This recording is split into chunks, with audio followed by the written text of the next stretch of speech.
எல்லாருக்கும் வணக்கம்.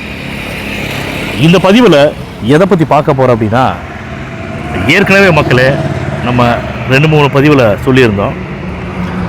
விஜய் அவர்களை அழிக்கிறதுக்கு, அதாவது அரசியலை விட்டு விரட்டுறதுக்கு, அதே மாதிரி குடும்பத்தில் இருந்து அவருடைய மனைவிட்டு பிரிக்கிறதுக்குன்னு சொல்லிட்டு ஏகப்பட்ட விஷயங்களை தீய சக்திகள் பண்ணிட்டு இருக்குது.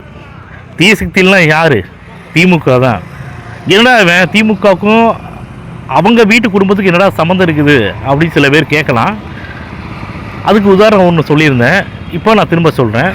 எம்கே செல்வி அவங்களுடைய கணவர், அதாவது முரசொலி செல்வம் அவர்கள் இறந்தபோது வீட்டுக்கு போய் நேரிலே போயிட்டு அவங்களுக்கு ஆறுதல் கூறிட்டு இருந்தாங்க, ஆறுதல் சொல்லிட்டு வந்தாங்க. அது இல்லாமல் திமுகவில் இருக்கக்கூடிய, அதாவது ஸ்டாலின் அவர்களுடைய சிஸ்டர் தான் எம்கே செல்வி அவங்கள்ட்ட நேரடி தொடர்பில், நெருக்கமான தொடர்பில் இருந்தவங்க தான் சங்கீதா மேடம் அவங்க. அதனால் விஜய் அவர்களை ஏன்னா சங்கீதா மேடத்துக்கு ஒவ்வொருத்தரும் ஒவ்வொரு விதமாக சொல்கிறாங்க.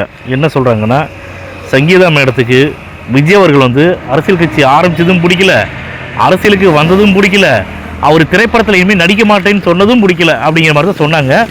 ஆனால் அதுக்கு முன்னாடி சில வதந்திகளா இல்லை என்ன விஷயங்களும் தெரியல. அது விஜய் அவர்கள் பேசினாலும் சரி, இல்லைன்னா சங்கீதா அவர்கள் பேசினா தான் உண்மை தெரிய வரும்.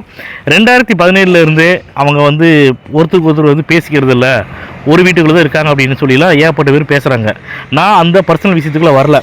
நான் சொல்லக்கூடிய விஷயங்கள் என்னென்னா, அவங்களுடைய குடும்ப பிரச்சனையில் தயவு செய்து வேறு யாரும் இன்வால்வ் பண்ணக்கூடாது, இன்வால்வ் ஆகக்கூடாதுங்கிறதுக்காக தான் நான் சொல்கிறேன். நான் ஏன்னா நம்முடைய குடும்பத்தில், நம்முடைய ஃபேமிலியிலேயே குடும்ப உறுப்பினர்கிட்டே நமக்கு ஏற்பட்ட பிரச்சனை இருக்கும். நீங்கள் அரசியல் ரீதியாக உங்களால் முடிஞ்சால் விஜய் அவர்களுக்கு ஈக்குவலாக நாங்கள் விஜய் அவர்களை எதிர்த்து நிற்கிறோம் அப்படின்னு சொல்லி உங்களுக்கு தைரியம், தெம்பு, திராணி இருந்தால் நீங்கள் அரசியல் ரீதியாக விஜய் எதிர்த்து அரசியல் பண்ணுங்கள், இல்லையா? ஆனால் அதை விட்டுட்டு இந்த கையாலாகாதத்தனமாக, கோலத்தனமாக விஜய் அவர்கள் மீது ஏவுகணை விடுற மாதிரி குடும்பத்தில் இருக்கக்கூடிய அவரது மனைவியை தூண்டி விட்டு, இத்தனை நாள் இல்லாத விவாகரத்து அப்ளை பண்ணாதவங்க இந்த நேரத்தில், தேர்தல் நேரத்தில் அப்ளை பண்ணுறாங்க அப்படின்னா, இதுக்கு முழுக்க திமுக பின்னாடி இருக்குது அப்படிங்கிறதுல எந்த ஒரு மாற்று கருத்தும் கிடையாது. தமிழக மக்களாக இருக்கட்டும், பொதுமக்கள் கழுவிக்கிளி ஊற்றுறாங்க, பயங்கரமாக ஊற்றுறாங்க. எல்லாமே தெளிவாயிட்டாங்க. அதாவது மக்கள் மத்தியில் கெட்ட பேரை உருவாக்கணும், பெண்கள் மத்தியில் கெட்ட பேரை உருவாக்கணும் அப்படின்னு சொல்லிட்டு தான் விஜய் அவர்களுக்கு இந்த மாதிரியான ஒரு நெருக்கடியை திமுக கொடுத்துருக்காங்க விஜய் அவர்களுடைய மனைவி மூலமாக. ஆனால் எந்த நெருக்கடியை எப்படி கொடுத்தாலும் சரி, தமிழக மக்கள், தமிழக பெண்கள் ரொம்ப தெளிவாக இருக்காங்க. விஜய் அவர்களுக்கு தான் ஓட்டு போடுவாங்க.